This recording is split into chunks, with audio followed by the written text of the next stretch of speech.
El olor a maíz recién molido se mezclaba con el humo de la leña en la pequeña tortillería de Santa Lucía, un pueblo enclavado entre las montañas de Chiapas. Doña Tomasa, una mujer de 60 años con rostro arrugado como pergamino antiguo y manos callosas por décadas de trabajo, era conocida por tener las mejores tortillas de la región. Su establecimiento, ubicado en una casona colonial de paredes desconchadas y techo de teja roja, atraía a gente de pueblos vecinos que hacían largas caminatas solo para comprar su producto. «Nadie hace tortillas como las de Tomasa», decían los lugareños. «Tienen un sabor que no se encuentra en ningún otro lugar». Esa mañana de octubre, mientras el cielo se teñía de naranja y las primeras gotas de rocío aún se aferraban a las hojas de los árboles, Rodrigo Méndez, el cartero del pueblo, entró a la tortillería. El pequeño local ya estaba lleno de vapor y del sonido rítmico de las manos de Tomasa golpeando la masa. «Buenos días, doña Tomasa», saludó Rodrigo quitándose el sombrero. «Le traigo una carta de la capital». La anciana levantó la mirada. Sus ojos, negros y brillantes como obsidianas, contrastaban con su cabello blanco recogido en un apretado moño. Se limpió las manos en el delantal manchado y tomó el sobre. «Gracias, muchacho. ¿Quieres una tortilla recién hecha?», ofreció con voz rasposa. Rodrigo negó con la cabeza. «Hoy no, doña. Tengo mucha correspondencia por entregar. Quizás mañana». Cuando el cartero se marchó, Tomasa guardó la carta sin abrirla bajo el mostrador de madera gastada. Ya sabía lo que decía. Era la misma carta que recibía cada mes desde hacía 5 años, desde que su esposo, Ernesto, había desaparecido durante la temporada de lluvias de 1954. La tortillería comenzó a llenarse con los primeros clientes del día. Entre ellos estaba Matilde Cortés, la viuda del boticario, quien siempre compraba una docena de tortillas para ella y su hijo. «Doña Tomasa, estas tortillas están cada vez más sabrosas», comentó Matilde, mientras envolvía su compra en un paño de algodón. «¿Cuál es su secreto?». La anciana esbozó una sonrisa enigmática, revelando dientes amarillentos. «El secreto está en el nixtamal, Matilde, y en moler el maíz en el momento justo». Lo que Tomasa no mencionó fue el otro ingrediente que añadía a su masa todas las madrugadas, antes de que saliera el sol, cuando el pueblo aún dormía y solo los perros callejeros vagaban por las calles empedradas. Ese día, como todos los viernes, cerró la tortillería temprano. Nadie cuestionaba esta costumbre. Todos en Santa Lucía respetaban la privacidad de la viuda. Al atardecer, cuando las sombras se alargaban y el canto de las cigarras se intensificaba, Tomasa bajó al sótano de su casa, una habitación excavada en la tierra a la que se accedía por una trampilla oculta bajo una vieja alfombra. Allí, en la penumbra iluminada únicamente por una vela de sebo, estaba lo que quedaba de Ernesto. El sótano era un espacio reducido, con paredes de tierra compacta y un techo tan bajo que Tomasa debía encorvarse para no golpearse la cabeza. El aire allí abajo era denso, con un aroma a humedad mezclado con algo más penetrante que hacía arrugar la nariz. En el centro, sobre una mesa de piedra tallada que recordaba a los antiguos altares mayas, reposaba un cofre de madera labrada. Tomasa se acercó lentamente, sus pies descalzos adheridos al suelo terroso. Con reverencia abrió el cofre y contempló los huesos que guardaba en su interior. No eran muchos ya. 5 años de uso constante habían reducido el esqueleto de Ernesto a unos pocos fragmentos. «Cada vez quedan menos de ti, viejo», murmuró la anciana mientras acariciaba un fémur amarillento con sus dedos nudosos. «Pero sigues siendo útil, como siempre prometiste que serías». La historia que el pueblo conocía era que Ernesto Fuentes, esposo de Tomasa durante 38 años, había salido una noche tormentosa a buscar un médico para su esposa enferma y nunca regresó. Se organizaron búsquedas durante semanas. pero el terreno escarpado y los numerosos barrancos de la región hacían probable que hubiera caído en alguno de ellos, siendo imposible recuperar su cuerpo. La verdad era muy diferente. Ernesto nunca había salido aquella noche. Nunca había cruzado el umbral de la casona. Su vida había terminado en la cocina de la tortillería, cuando el rodillo de piedra que Tomasa usaba para aplastar el maíz se estrelló contra su cráneo tras una violenta discusión. Tomasa seleccionó cuidadosamente un pequeño fragmento de costilla y lo depositó en un mortero de piedra negra. Con movimientos precisos, comenzó a molerlo hasta reducirlo a un polvo fino que brillaba tenuemente bajo la luz vacilante de la vela. «Con esto tendremos para una semana más», calculó en voz alta, mientras recogía el polvo en un frasquito de vidrio opaco. Al día siguiente, la tortillería abrió puntualmente a las 6 de la mañana. Entre los primeros clientes estaba el padre Ignacio, un sacerdote joven que había llegado al pueblo apenas 2 meses atrás para sustituir al viejo párroco fallecido en primavera. «Buenos días, doña Tomasa», saludó con una sonrisa afable. «2 docenas de tortillas, por favor».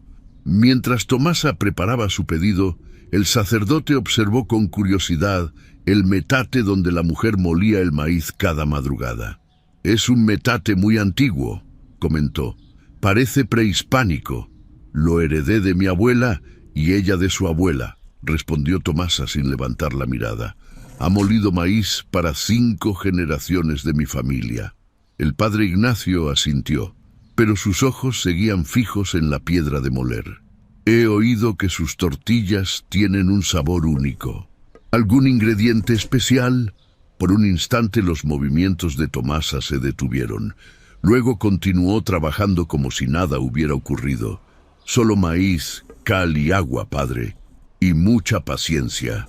Esa misma tarde, mientras el sol comenzaba su descenso tras las montañas y las calles del pueblo se teñían de un dorado melancólico, Isabel Ramírez caminaba hacia la tortillería con paso decidido.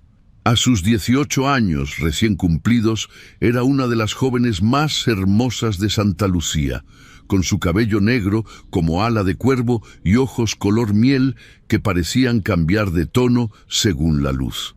Isabel era la nieta de Matilde Cortés y había regresado recientemente al pueblo después de pasar 3 años estudiando en Ciudad de México.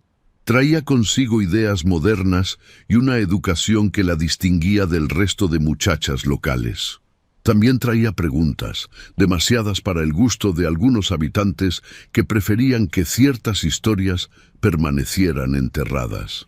«Buenas tardes, doña Tomasa», saludó Isabel al entrar en la tortillería, que a esa hora ya estaba casi vacía. «Mi abuela me ha enviado por tortillas para la cena». La anciana asintió silenciosamente mientras comenzaba a contar las tortillas y a envolverlas en un paño limpio. Sus movimientos eran mecánicos, precisos, como si hubiera realizado esa misma acción 1.000.000 de veces. «¿Sabe? He estado preguntando por el pueblo sobre algunas historias antiguas», comenzó Isabel con tono casual. «Estoy recopilando leyendas chiapanecas para un proyecto escolar». Tomasa continuó con su tarea sin inmutarse. «Este pueblo tiene pocas historias que contar, niña. Mejor busca en Tuxtla o San Cristóbal». Isabel no se dejó desanimar. «Me han hablado de su esposo, Ernesto. Dicen que desapareció una noche de tormenta y nunca encontraron su cuerpo».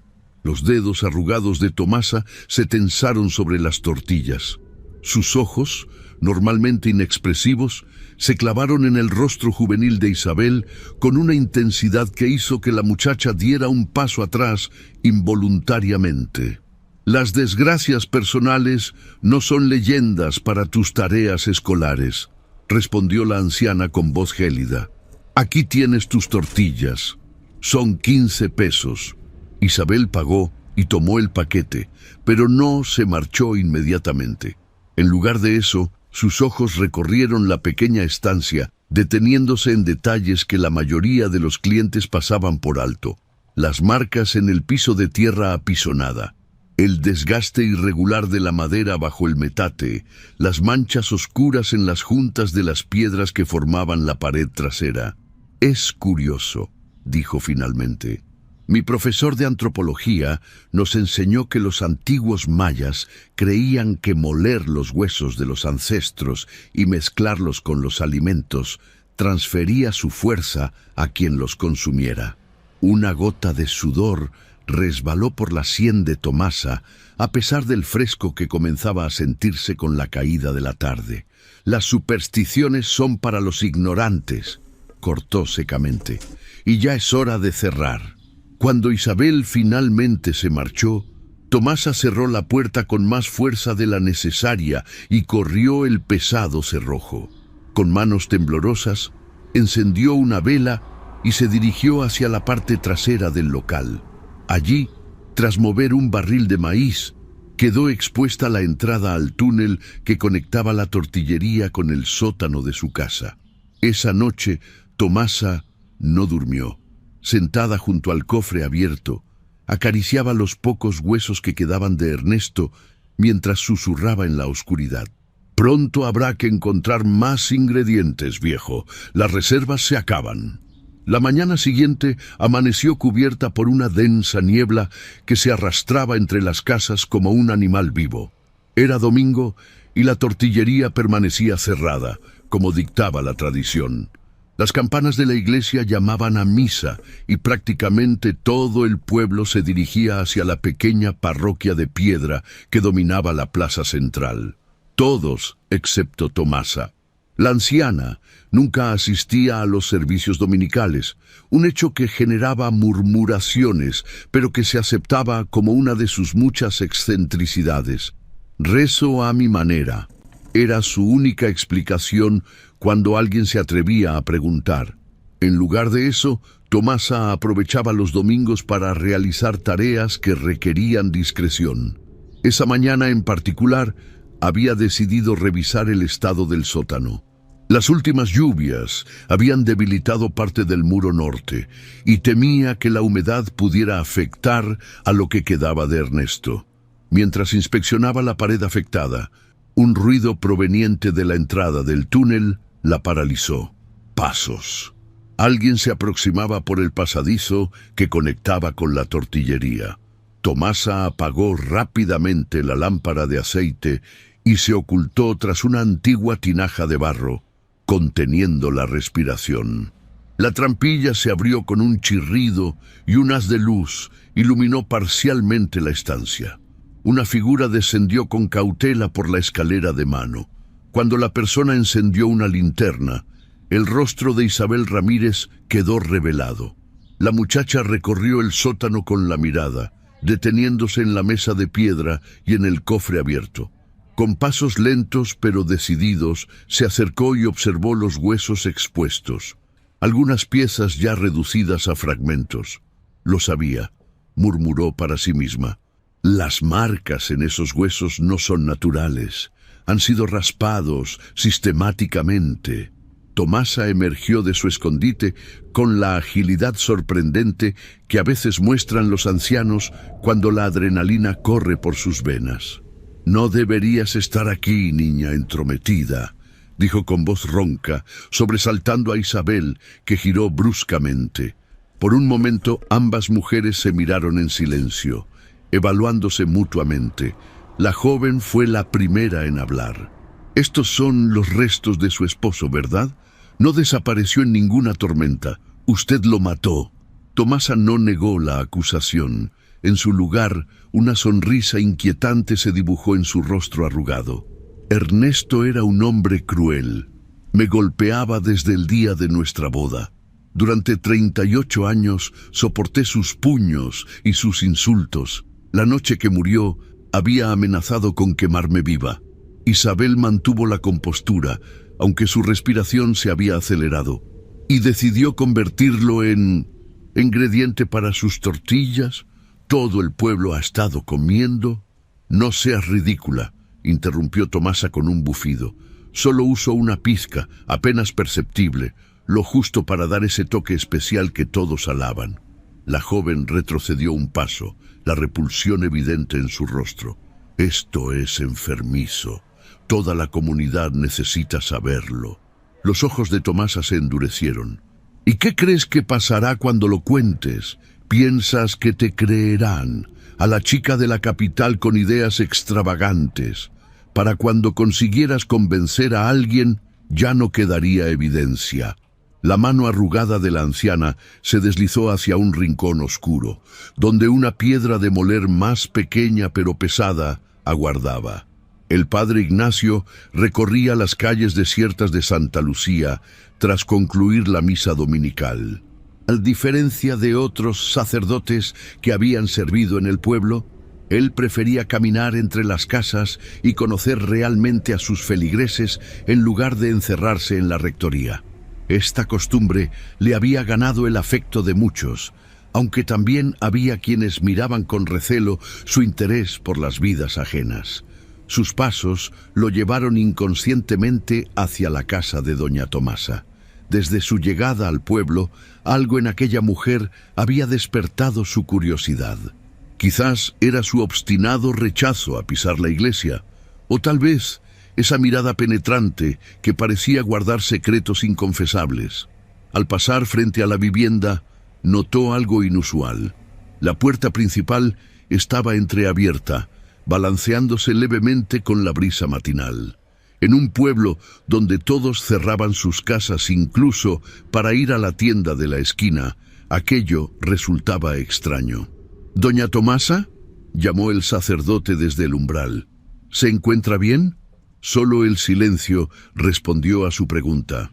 Tras dudar unos instantes, el padre Ignacio empujó la puerta y entró en la casa. El interior estaba en penumbra, con las cortinas echadas, a pesar de ser media mañana.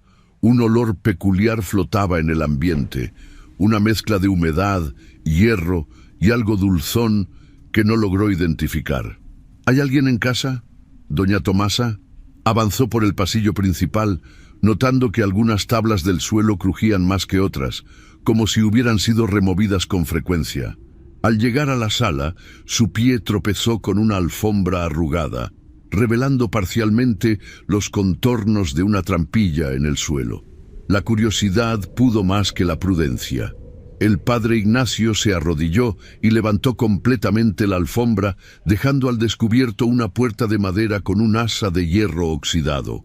Tiró de ella y la trampilla se abrió con un chirrido que resonó en la casa vacía, revelando una escalera que descendía hacia la oscuridad. «¿Hola? ¿Hay alguien ahí abajo?», preguntó sin recibir respuesta. Decidido a investigar, buscó entre sus ropas y encontró un encendedor que utilizaba para las velas de la iglesia. La pequeña llama apenas iluminaba los primeros peldaños de la escalera, pero era mejor que nada. Con cautela comenzó a descender. El sótano parecía desierto a primera vista. El sacerdote recorrió la estancia con la mirada, adaptando sus ojos a la penumbra. Fue entonces cuando distinguió la mesa de piedra en el centro y sobre ella el cofre abierto con huesos humanos. «Dios mío», murmuró, persignándose instintivamente. Un sollozo ahogado proveniente de una esquina lo sobresaltó. Al dirigir la luz hacia allí, distinguió una figura encogida, Isabel Ramírez. La joven tenía las ropas manchadas de tierra y lo que parecía ser sangre seca en las manos. «Isabel, ¿qué ha ocurrido? ¿Estás herida?». La muchacha negó con la cabeza, temblando visiblemente. «Ella, doña Tomasa, intentó matarme», balbuceó entre sollozos, «cuando descubrí lo que hacía con los huesos de su esposo». «¿Los huesos de su esposo?», repitió el sacerdote confundido. «Los muele y los mezcla con la masa de las tortillas», explicó Isabel, las palabras saliendo atropelladamente de su boca. «Ha estado alimentando al pueblo con los restos de Ernesto durante años». El padre Ignacio palideció, recordando las tortillas que él mismo había consumido casi a diario desde su llegada. «¿Dónde está ella ahora?», preguntó, intentando mantener la calma. Isabel señaló hacia un rincón oscuro del sótano que el sacerdote no había explorado aún. «Allí no pude hacer nada para detenerla». El cuerpo de doña Tomasa yacía inerte en el suelo terroso del sótano. Una herida profunda en su cabeza había dejado un charco de sangre que comenzaba a coagularse. A su lado, la piedra de moler que había intentado usar contra Isabel estaba manchada de rojo oscuro. «Ella resbaló durante nuestra pelea», explicó Isabel con voz temblorosa. «Se golpeó contra el borde de la mesa de piedra. Yo solo me defendía, padre. Tiene que creerme». El sacerdote se arrodilló junto al cadáver de la anciana y verificó que, efectivamente, no había pulso. Con un suspiro pesado, cerró los ojos de Tomasa, que habían quedado abiertos en una última expresión de sorpresa. «Te creo, Isabel, pero esto complica las cosas enormemente». Durante los siguientes minutos, el padre Ignacio e Isabel permanecieron en silencio, cada uno sumido en sus propios pensamientos. Finalmente, el sacerdote habló. «No podemos decir la verdad. Si el pueblo se entera de lo que ha estado comiendo todos estos años, el escándalo sería devastador. Muchos enfermarían solo por su gestión y la reputación de Santa Lucía quedaría manchada para siempre». «¿Qué sugiere entonces?», preguntó Isabel, secándose las lágrimas con el dorso de la mano. «Diremos que doña Tomasa murió de causas naturales. Dado su edad, nadie cuestionará un paro cardíaco. En cuanto a esto», señaló el cofre con los restos de Ernesto, «debemos enterrarlo adecuadamente y sellar este lugar para siempre». Isabel asintió lentamente. «¿Y la tortillería? Tendrá que cerrar. Diremos que era su voluntad que nadie continuara con el negocio tras su muerte». Esa misma tarde, mientras el sol comenzaba a ponerse, el padre Ignacio anunció a los pocos feligreses que habían acudido al rosario vespertino que doña Tomasa Fuentes había fallecido pacíficamente en su casa.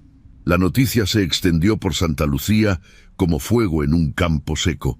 Para el anochecer, decenas de personas se habían congregado frente a la casa de la difunta, trayendo flores, velas y recuerdos de la anciana que les había alimentado durante décadas. Muchos lloraban la pérdida de sus inigualables tortillas, sin sospechar jamás el macabro secreto que las hacía tan especiales. El funeral se celebró al día siguiente. El ataúd cerrado de Tomasa fue llevado a hombros por los hombres más respetados del pueblo hasta el cementerio en las afueras. Nadie, excepto el padre Ignacio e Isabel, sabía que dentro del féretro no solo iba el cuerpo de la anciana, sino también los restos de Ernesto, reunidos finalmente con su esposa en la muerte. Mientras la tierra caía sobre la tumba, Matilde Cortés se acercó a su nieta, que permanecía apartada del resto de asistentes. «Es extraño», comentó la anciana. «Anoche soñé con Ernesto Fuentes. Estaba en la tortillería, moliendo maíz y sonriendo. Me dijo que por fin podría descansar». Isabel sintió un escalofrío recorrer su espalda. «Los sueños son solo eso, abuela. Sueños. Supongo que tienes razón», concedió Matilde, «aunque me pregunto qué pasará ahora con la receta de las tortillas de Tomasa. Nunca más probaremos algo igual». «Y es mejor así», murmuró Isabel, tan bajo que su abuela no pudo escucharla. Una semana después del funeral de doña Tomasa, la vida en Santa Lucía intentaba regresar a la normalidad. La ausencia de la tortillería se sentía como un vacío en la rutina diaria del pueblo. Algunas mujeres habían comenzado a vender sus propias tortillas en la plaza, pero todos coincidían en que ninguna alcanzaba el sabor de las que hacía Tomasa. Isabel Ramírez pasaba los días ayudando a su abuela en la botica, pero las noches eran un tormento. Apenas lograba conciliar el sueño, y cuando finalmente se dormía, pesadillas sobre el sótano y los huesos molidos la despertaban empapada en sudor frío. «No tienes buen aspecto», le dijo Matilde una mañana mientras ordenaban frascos de medicamentos. «¿Sigues sin dormir bien?». La joven asintió vagamente. «Es solo cansancio, abuela. Ya pasará». Pero ambas sabían que había algo más. Isabel había cambiado desde el día de la muerte de Tomasa. Su rostro antes alegre se había vuelto sombrío, y a veces la sorprendían mirando fijamente a la nada como si viera algo invisible para los demás. Esa tarde, el padre Ignacio visitó la botica. Desde el incidente, él e Isabel compartían un vínculo de secretismo que los había convertido en cómplices involuntarios. «Buenas tardes, Matilde e Isabel», saludó con una sonrisa forzada. «Vengo por un remedio para el dolor de cabeza». Mientras Matilde buscaba entre sus productos, el sacerdote se acercó discretamente a Isabel. «Necesito hablar contigo», susurró, en privado. Más tarde, cuando el sol ya se había puesto y las calles de Santa Lucía se habían vaciado, Isabel se escabulló hacia la iglesia. Encontró al padre Ignacio en la sacristía, pálido y con aspecto de no haber dormido en días. «Han profanado la tumba de doña Tomasa», anunció sin preámbulos. Isabel se tambaleó, apoyándose contra la pared para no caer. «¿Qué? ¿Quién haría algo así? No lo sé. Los sepultureros descubrieron esta mañana que la tierra había sido removida y la lápida desplazada». «Cuando abrieron el ataúd, ¿qué encontraron?», preguntó Isabel temiendo la respuesta. «El cuerpo de Tomasa seguía allí, pero los huesos de Ernesto habían desaparecido, todos y cada uno de ellos». Un silencio sepulcral cayó sobre la sacristía. Solo el débil crepitar de las velas rompía la quietud. «Esto no tiene sentido», murmuró finalmente Isabel. «Nadie sabía que los restos de Ernesto estaban en ese ataúd, solo usted y yo». El sacerdote asintió gravemente. «Lo sé, y hay algo más. Desde esta mañana, 3 personas han acudido a mí quejándose de extraños sueños donde Ernesto Fuentes les pide que coman sus tortillas una vez más». Isabel sintió que el aire abandonaba sus pulmones. «No puede ser coincidencia. Quizás no lo sea», admitió el padre. «Hay cosas en este mundo que escapan a nuestra comprensión, Isabel. La muerte no siempre es el final». Esa noche, mientras regresaba a casa de su abuela, Isabel no pudo evitar pasar frente a la abandonada tortillería de doña Tomasa. El local permanecía cerrado con tablones clavados en puertas y ventanas, pero por un instante la joven habría jurado ver luz filtrándose por las rendijas y un sonido inconfundible que conocía bien tras haber pasado horas en aquel sótano, el golpeteo rítmico de una piedra de moler. Los rumores comenzaron a extenderse por Santa Lucía, con la rapidez de un incendio en temporada seca. Primero fueron los sueños compartidos por varios habitantes, luego las luces que algunos aseguraban ver en la tortillería abandonada durante la madrugada. «Dicen que es el fantasma de doña Tomasa, que no puede descansar porque su negocio está cerrado», comentaban algunas mujeres mientras lavaban ropa en el río. «Yo escuché que es Ernesto quien ronda el lugar, que nunca se encontró su cuerpo y su espíritu busca sepultura», añadían otros. La superstición, siempre latente en un pueblo tan tradicional como Santa Lucía, comenzó a apoderarse de sus habitantes. Nadie se atrevía a pasar frente a la tortillería después del atardecer, y los niños inventaban juegos donde retaban a sus compañeros a tocar la puerta del establecimiento para luego salir corriendo. Isabel observaba todo esto con creciente inquietud. Sabía que los rumores tenían un fundamento real que la gente desconocía, y temía que la verdad sobre los huesos molidos pudiera salir a la luz de alguna manera. Una tarde, mientras ayudaba a su abuela a cerrar la botica, Matilde sacó un tema que la joven había estado evitando. «Rodrigo Méndez, el cartero, me ha dicho que sigue llegando correspondencia para Tomasa», comentó la anciana mientras contaba el dinero de la caja. «Cartas de la capital que nadie reclama».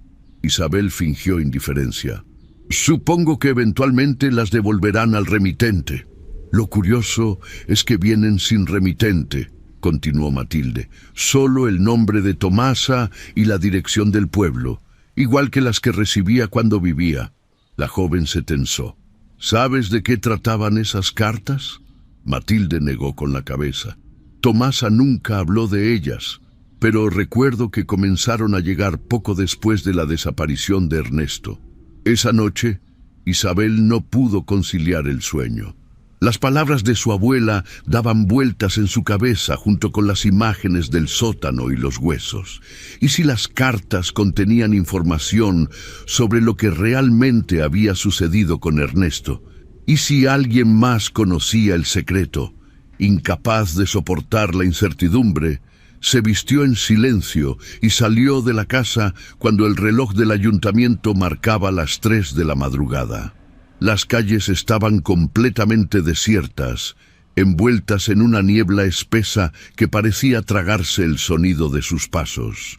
Su destino era la oficina postal, un pequeño edificio de una sola planta situado cerca de la plaza principal. Sabía que Rodrigo, el cartero, dejaba a menudo la puerta trasera mal cerrada, un descuido que ahora pensaba aprovechar. Efectivamente, la puerta cedió con un leve empujón. Isabel se deslizó dentro, encendiendo una pequeña linterna que apenas iluminaba 1 metro a su alrededor. La oficina estaba organizada en estanterías donde las cartas se clasificaban por destinatarios. Tras unos minutos de búsqueda, encontró un pequeño montón atado con una cuerda. La correspondencia para doña Tomasa. Con manos temblorosas, Isabel tomó la carta más reciente. El sobre, amarillento y de aspecto oficial, no tenía remitente como había dicho su abuela. Solo el nombre de Tomasa Fuentes, escrito con una caligrafía pulcra y formal. Estaba a punto de abrirla cuando un ruido la sobresaltó. Pasos en el exterior. Alguien se acercaba a la oficina a esas horas intempestivas. Rápidamente guardó la carta en su bolsillo, apagó la linterna y se escondió tras un archivador. La puerta principal se abrió con un chirrido. Isabel contuvo la respiración mientras una figura entraba en la oficina. La oscuridad impedía distinguir sus rasgos, pero por su silueta parecía ser una mujer mayor. La desconocida avanzó directamente hacia la estantería donde se guardaba la correspondencia de Tomasa, como si supiera exactamente lo que buscaba. Isabel observó, paralizada, cómo la misteriosa visitante tomaba el resto de las cartas y las guardaba en un bolso. Cuando la figura se giró para marcharse, un rayo de luna que se filtraba por la ventana iluminó brevemente su rostro. La joven tuvo que morderse el puño para no gritar, aunque parcialmente oculto por un rebozo, el rostro que había visto era inconfundible. Era doña Tomasa. El cielo amanecía teñido de un gris plomizo cuando Isabel llegó corriendo a la iglesia. Había pasado el resto de la noche escondida en la oficina postal, temblando no solo por el frío, sino por el terror que la invadía. Solo cuando los primeros rayos del sol comenzaron a filtrarse por las ventanas, se atrevió a salir de su escondite. Encontró al padre Ignacio preparándose para la misa matutina. El sacerdote se alarmó al ver el estado en que llegaba la joven, pálida, con ojeras profundas y el cabello revuelto. «Isabel, ¿qué ha sucedido?». Entre sollozos entrecortados, la muchacha le relató su experiencia nocturna. El padre escuchó con creciente preocupación, persignándose varias veces durante el relato. «Debes estar equivocada», dijo finalmente. «Vimos a doña Tomasa muerta, la enterramos. Es imposible que fuera ella». «Sé lo que vi», insistió Isabel, sacando de su bolsillo la carta que había tomado. «Y esto podría darnos respuestas». Con dedos temblorosos, abrió el sobre. En su interior había un documento oficial del Hospital Psiquiátrico San Juan de Dios, ubicado en la capital. Era un informe sobre el estado de un paciente. Informe mensual sobre el estado de Ernesto Fuentes. Leyó Isabel en voz alta, mientras el color abandonaba completamente su rostro. El paciente continúa en estado catatónico, sin mostrar mejoras desde su ingreso en 1954. Mantiene el mismo patrón de comportamiento, períodos de absoluta inmovilidad, seguidos de episodios donde repite incansablemente la palabra tortilla. El padre Ignacio se dejó caer en un banco, abrumado por la revelación. Ernesto nunca murió, murmuró, más para sí mismo que para Isabel. Ha estado internado en un psiquiátrico durante 5 años, mientras Tomasa hacía creer a todo el pueblo que había desaparecido. Pero entonces, ¿de quién eran los huesos del sótano?, se preguntó Isabel, aunque en el fondo temía conocer la respuesta. El sacerdote la miró con ojos ensombrecidos por una terrible sospecha. Santa Lucía ha tenido varios casos de desapariciones a lo largo de los años. Viajeros, comerciantes de paso, gente que nadie echaría demasiado en falta. La implicación de sus palabras cayó sobre ambos como una losa. Si los huesos no pertenecían a Ernesto, entonces doña Tomasa no había matado solo a su marido. Había sido una asesina en serie que convertía a sus víctimas en ingrediente para sus tortillas. «Tenemos que avisar a las autoridades», decidió Isabel, recuperando algo de determinación. «Si Tomasa está viva, es un peligro para todo el pueblo». El padre Ignacio asintió lentamente. «Tienes razón. Iré a Tuxtla hoy mismo para hablar con la policía estatal. Mientras tanto, no comentes esto con nadie y no te acerques a la tortillería bajo ninguna circunstancia». Pero Isabel sabía que no podría quedarse de brazos cruzados.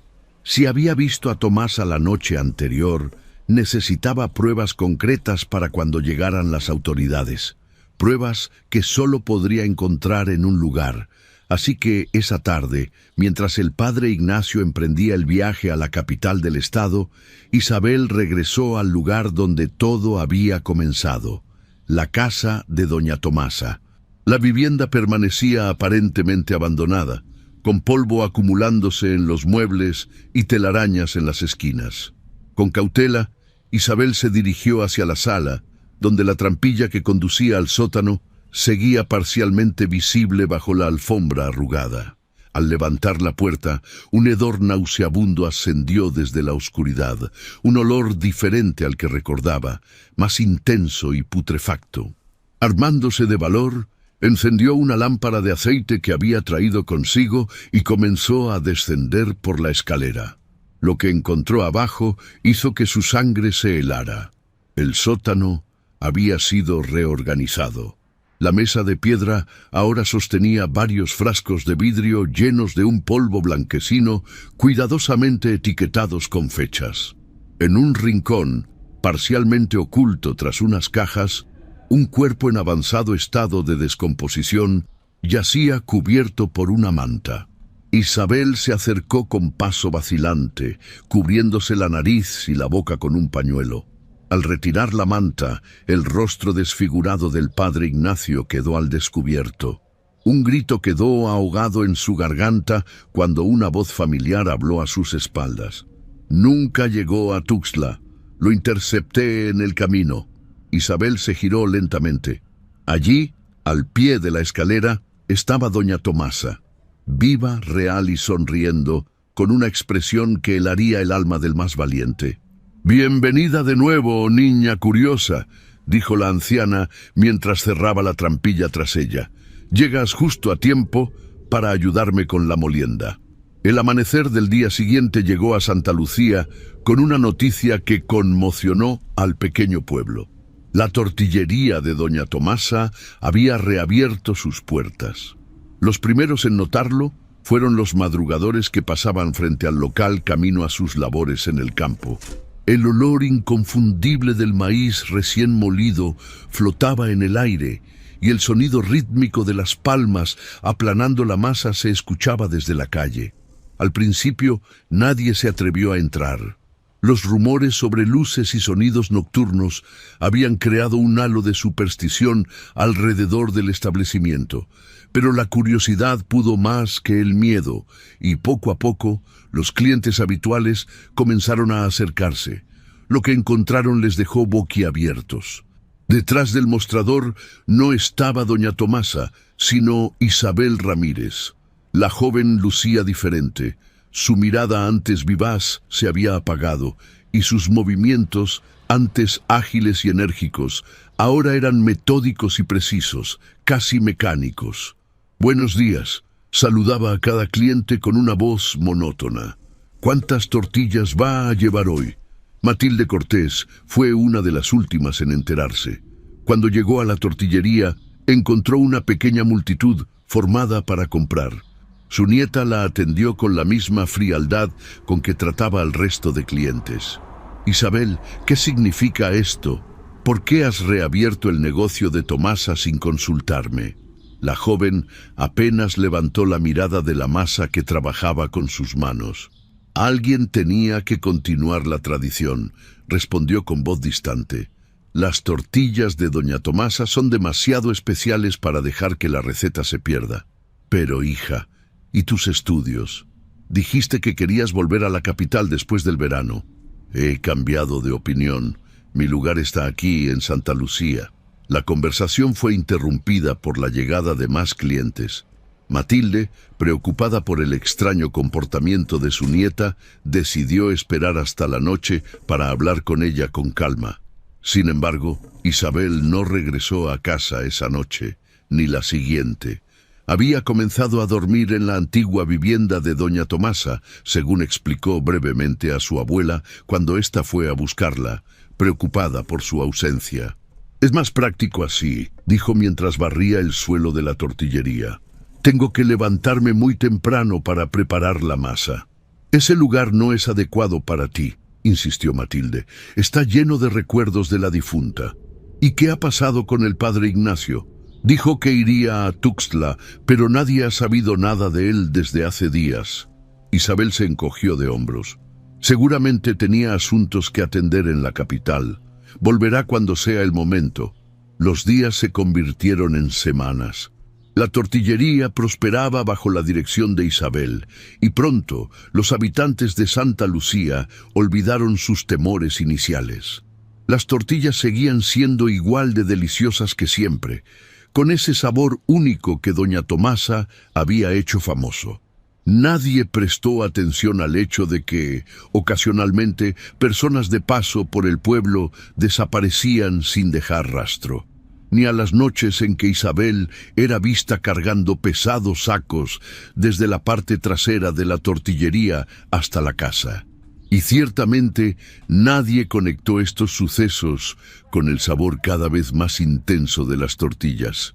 Una madrugada, mientras Isabel trabajaba en el sótano, sus manos arrugadas a pesar de su juventud, molían meticulosamente fragmentos de hueso hasta convertirlos en un fino polvo que luego añadiría a la masa de maíz. En un rincón, nuevos restos aguardaban su turno para ser procesados. La joven tarareaba una antigua canción que doña Tomasa le había enseñado durante aquellas horas finales en el sótano, antes de que los papeles se invirtieran y la aprendiz se convirtiera en maestra. Antes de que el último aliento de la anciana se mezclara con el polvo de huesos molidos que ahora también formaba parte de la receta. Mientras tanto, en la tortillería, el metate de piedra negra esperaba pacientemente, el mismo que había molido maíz y huesos para 5 generaciones, y que ahora serviría a una sexta, porque algunas tradiciones, como la de las incomparables tortillas de Santa Lucía, simplemente se niegan a morir. Y así, cada mañana, los habitantes del pueblo hacían fila para comprar su alimento diario, ignorantes del precio real que pagaban por ese sabor único que no se encontraba en ningún otro lugar, un precio que se cobraba en carne y hueso.